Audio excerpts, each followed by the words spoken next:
Bonjour à tous. Récemment, 2 fusillades se sont produites à moins de 48 heures d'intervalle sur notre ville de Sevran. Je tiens à renouveler mes plus sincères condoléances aux familles endeuillées. J'ai eu l'occasion de m'exprimer dans les médias, mais il nous a semblé important, avec les membres du Renouveau à portée de main, de rédiger un communiqué afin de vous faire part de notre grande colère face à l'irresponsabilité de notre maire Stéphane Blanchet suite à ces événements tragiques. Dans cette vidéo, je vais procéder à la lecture de ce communiqué afin de le relayer de manière audiovisuelle. Dans une prochaine vidéo, je vous ferai part d'une réponse et d'une analyse plus complète face à ces drames, n'ayant pas pu m'exprimer de manière plus approfondie sur le sujet. En attendant, j'espère que Stéphane Blanchet aura la décence de présenter ses excuses publiques vis-à-vis de son communiqué indigne du premier magistrat d'une ville comme Sevran. Voici la communication du Renouveau à portée de main sur le sujet. Communiqué. Des élus en colère face à l'absence de place nette au sein de nos autorités. Chers concitoyens, chères concitoyennes, Sevran est de nouveau frappé par le malheur et la tristesse. 3 jeunes gens ont perdu la vie dans des circonstances abominables. Nous adressons nos condoléances et notre soutien plein et entier aux familles endeuillées.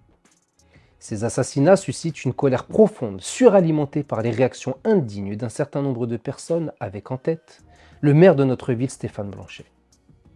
Quelques heures après la première fusillade, le maire a affirmé que ce drame était indubitablement lié au trafic de drogue, alors que les enquêtes menées par les autorités judiciaires ne permettent pas encore de confirmer cette thèse. Quelle irresponsabilité! Le procureur de la République a depuis confirmé que la victime assassinée ne présentait aucun lien avec le narcobanditisme. Une autre victime touchée à l'abdomen serait un employé de la ville de Sevran travaillant comme gardien de gymnase. Monsieur Blanchet, pourquoi vouloir semer la confusion chez nos concitoyens? Un peu de dignité, respecter la mémoire de nos morts et le deuil de leurs familles. Certains médias n'ont pas hésité une seconde à s'engouffrer dans cette opportunité que vous leur avez offerte sur un plateau. Votre irresponsabilité et votre immaturité participent tristement à la stigmatisation de notre ville, une fois de plus. Un procédé ignoble consiste à culpabiliser des victimes d'assassinat, voire à légitimer leur disparition en invoquant leurs antécédents judiciaires. À croire qu'au XXIe siècle, une faute commise doit vous poursuivre jusqu'à votre mort et vous priver de votre droit à être reconnu victime d'un assassinat. Ces mêmes personnes s'indignent des violences commises à l'encontre d'Éric Zemmour, victime de jet d'œufs sur la tête. Ont-elles pour autant mis en avant ses antécédents judiciaires pour tenter de créer un lien entre ces violences et ces condamnations définitives pour entorse grave à l'égalité en droit? Non. Ces condamnations l'ont-elles empêché de solliciter la population afin de l'élire au plus haut poste de la représentativité nationale? Non. Les problématiques de drogue ne sont pas circonscrites aux quartiers populaires. Elles sont la conséquence d'un manque d'incarnation des valeurs républicaines. On retrouve également cette misère culturelle chez certaines personnes fortunées dont le trafic se fait à l'abri des regards dans de grands appartements, contrairement à celui des quartiers populaires beaucoup plus visibles. La délinquance des quartiers populaires est bien souvent provoquée par la frustration et la mauvaise orientation. Pensez-vous qu'un vendeur de shit à qui nous donnerions 5 millions d'euros souhaiterait toujours vendre ses stupéfiants avec les risques encourus?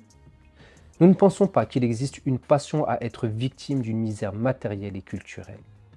Cette misère est un cancer qui produit des métastases de violence prenant forme de manières diverses et variées. Nous nous étonnons qu'on ne parle que très rarement de la délinquance entretenue par la passion, celle de certains élus de la nation ou personnels d'administration qui, malgré une aisance financière, utilisent des moyens frauduleux pour commettre des crimes contre la nation en détournant de l'argent public. Personne ne vient pour autant les assassiner pour leurs antécédents judiciaires liés à leur passion du crime et du délit. Nous ne décolérons pas du communiqué de Stéphane Blanchet, maire de Sevran, qui alimente la stigmatisation à outrance de notre ville. Monsieur Blanchet devrait se rappeler sa propre situation avant de succomber au champ de la calomnie. A-t-il oublié sa tentative d'assassinat social à l'endroit d'une pauvre femme isolée, de ses enfants et de son nouveau-né? Il est aujourd'hui judiciairement poursuivi pour discrimination, escroquerie, hébergement incompatible avec la dignité humaine, la liste est non exhaustive, commise en bande organisée avec l'appui de certains élus et membres de l'administration.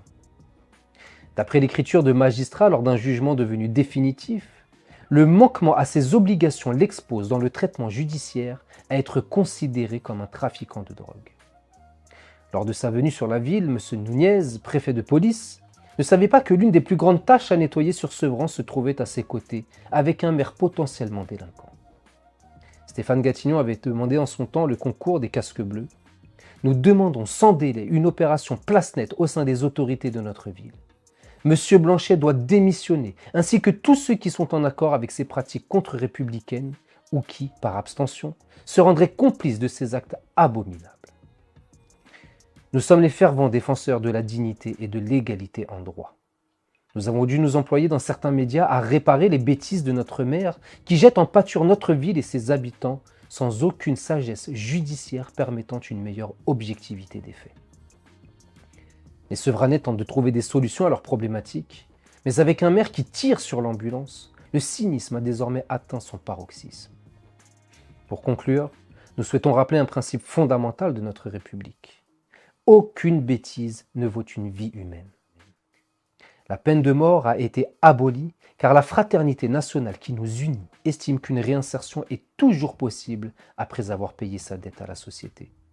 Il est hors de question que certains individus s'octroient arbitrairement le droit de vie ou de mort sur nos concitoyens.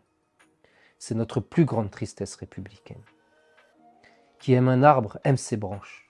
Qui aime la nature humaine travaille sur ses travers, car la branche tordue, une fois gagnée par la sagesse républicaine, produit une flamme droite capable d'éclairer son environnement pour faciliter la production d'actions de solidarité et d'égalité en droit qui aident au maintien de la paix publique. Mireille Saki, Sullivan Juice, vos dévots élus du RPM.